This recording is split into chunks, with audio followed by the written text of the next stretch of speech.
భద్రత కల్పించడంలో ప్రస్తుతం ఏర్పడినటువంటి కూటమి ప్రభుత్వం, చంద్రబాబు నాయుడు గారి నాయకత్వంలో ఉన్నటువంటి కూటమి ప్రభుత్వం చాలా నిర్లక్ష్య ధోరణితో, వ్యంగ్య ధోరణితో మాట్లాడేటువంటి ప్రయత్నం చేస్తున్నారు. దీనికి సంబంధించి తన సెక్యూరిటీని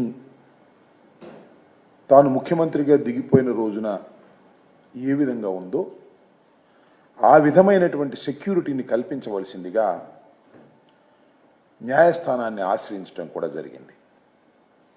దాని మీద ఈరోజు కూడా వాద ప్రతివాదన జరిగాయి.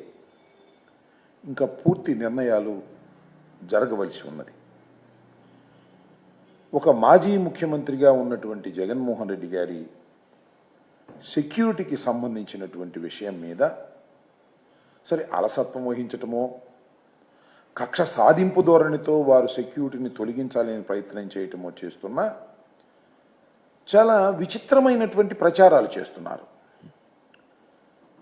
జగన్మోహన్ రెడ్డి గారికి ఇప్పుడు ఏదో బ్రహ్మాండమైన సెక్యూరిటీ ఇచ్చామని, Z+ సెక్యూరిటీ ఇచ్చామని, జగన్మోహన్ రెడ్డి గారు ఇంతకు ముందు ముఖ్యమంత్రిగా ఉన్నప్పుడు కావలసినటువంటి సెక్యూరిటీ ఇప్పుడు అడుగుతున్నారని, ఆ సెక్యూరిటీ కూడా ఎంత ఉందయా అంటే 986 మంది భద్రతా సిబ్బంది కలిగి ఉన్నారు అనేటువంటి మాట చంద్రబాబు నాయుడు గారు కూడా మాట్లాడుతున్నారు, హోంమంత్రి గారు కూడా మాట్లాడుతున్నారు, ఉద్దేశపూర్వకంగా మాట్లాడుతున్నారు.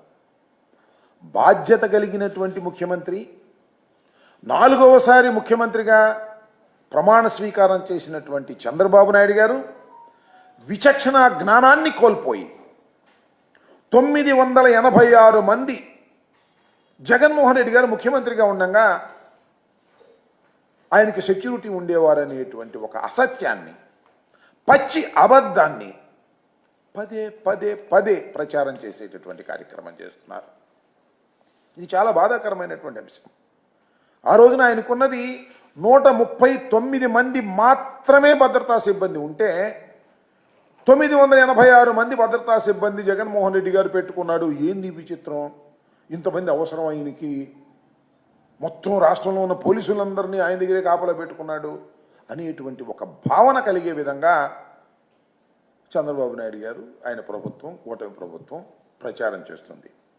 దీన్నే గోబెల్ ప్రచారం అంటారు. అంటే ఈ సందర్భంగా చెప్పాలి, గోబెల్ గురించి కూడా అందరూ చాలామంది మర్చిపోయి ఉంటారు.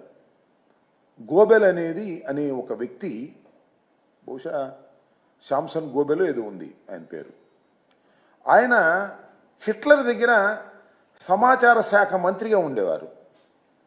ఒక అబద్ధాన్ని పదే చెప్పుకుంటూ పోతే, ఒక 20 సార్లు చెప్పేస్తే అది నిజమైపోతుంది అనేటువంటి భావన, ఒక ఫిలాసఫీని, ఒక సిద్ధాంతాన్ని తీసుకొచ్చి సక్సెస్ అయ్యారు వాళ్ళు. అక్కడ ఒకేసారి ఒకే అబద్ధాన్ని 15 సార్లు మనం చెప్తుంటాం కదా, అది కుక్క అని, మేక కాదు కుక్క అని 10 సార్లు చెప్తే దానికి సుమారుగా ఇదే.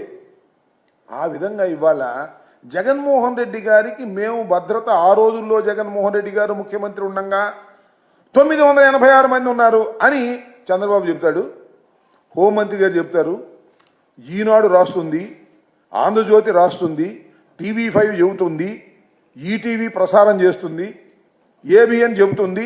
నిజమే కావాలి, 986 మందితో జగన్మోహన్ రెడ్డి గారు తన భద్రతని వాడుకున్నాడు అనేటువంటి ఒక తప్పుడు ప్రచారాన్ని, అన్యాయమైన ప్రచారాన్ని చంద్రబాబు నాయుడు గారు పనిగట్టుకొని గోబెల్లాగా చేస్తున్నాడు. దీన్ని ప్రజలు అర్థం చేసుకోవాలని ఈ సందర్భంగా నేను చెప్పదలుచుకున్నాను.